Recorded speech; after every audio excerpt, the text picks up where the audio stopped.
What is the difference between these two words? Let's learn.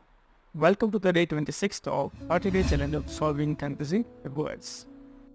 આ બંને શબ્દનું ઉચ્ચારણ સરખું થશે, આયલ્ડ, પણ મિનિંગ અલગ થશે. ચાલો શીખીએ.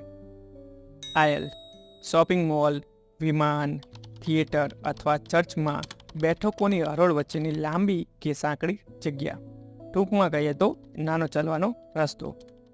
ફોર એન એક્ઝામ્પલ, તમે ડીમાર્ટમાં જાઓ અને તમારે કેવું હોય કે શેમ્પૂ અને સાબુ ચોથી લાઇનમાંથી લઈ લેજે.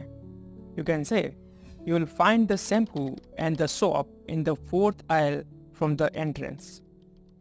ચલો શીખીએ I વાળું aisle.